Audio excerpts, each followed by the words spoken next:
नमस्कार। इस प्लेटफॉर्म पर हम एक नया कोर्स शुरू करने जा रहे हैं जिसका नाम है हिंदी साहित्य के भक्ति काल की सगुण भक्ति काव्यधारा। इस कोर्स में हम सगुण भक्ति काव्यधारा का अध्ययन करेंगे और सगुण भक्ति काव्यधारा भक्ति काल के हिंदी साहित्य के अंतर्गत आती है। आइए हम जानते हैं कि इस कोर्स में हम और क्या क्या करेंगे। आइए सबसे पहले देखते हैं पाठ परिचय कि इसमें क्या क्या होगा। देखिए, हम थोड़ा सा परिचय दे दें विषय का कि भक्ति काल का काव्य जो है वह हिंदी साहित्य का स्वर्णिम काव्य कहलाता है। अर्थात भक्ति काल हिंदी साहित्य का स्वर्ण युग है। उस स्वर्ण युग के काव्य को दो भागों में बांटा गया है, सगुण भक्ति काव्य और निर्गुण भक्ति काव्य।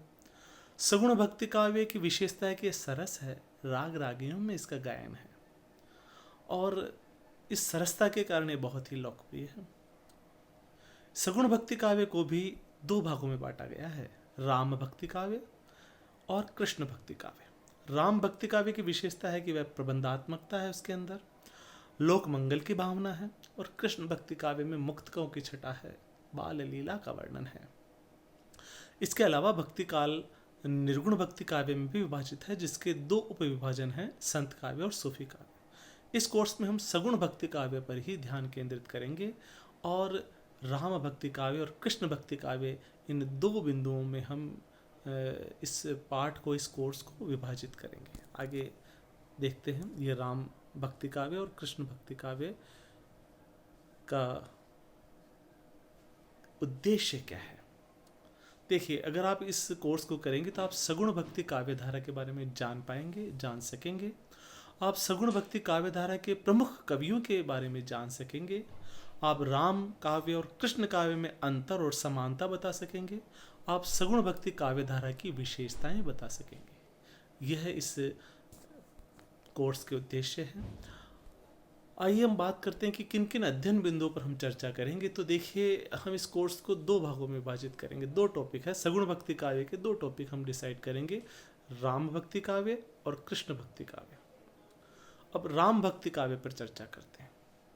राम भक्ति काव्य में हम इसकी परिभाषाएं और उसकी पृष्ठभूमि पढ़ेंगे कि ये परंपरा कहाँ से आई।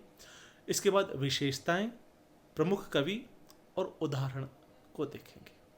और कृष्ण भक्ति काव्य में भी इसी तरह से इन्हीं बिंदुओं पर चर्चा करेंगे कि उनकी परिभाषा और पृष्ठभूमि पर चर्चा करेंगे, उसकी विशेषताओं पर चर्चा करेंगे, प्रमुख कवियों के बारे में जानेंगे और उसके उदाहरण, सरस उदाहरण को हम आनंदित होकर सुनेंगे, आनंदित होकर पढ़ेंगे। आगे देखिए, इस कोर्स का जो चयन करने के लिए आपका बहुत बहुत धन्यवाद। आशा है ये कोर्स आपके लिए सगुण भक्ति काव्य धारा को स्पष्ट कर देगा, उसको समझाने में सहायक सिद्ध होगा। धन्यवाद। यह कोर्स प्रोफेसर के श्रीनिवास और जो यूजीसी एचआरडीसी की जो एस्ट्रीम फैकल्टी है, जिन्होंने हमें फर्स्ट एफआईपी के लिए ट्रेंड किया है, उनका मैं बहुत बहुत धन्यवाद देता हूँ।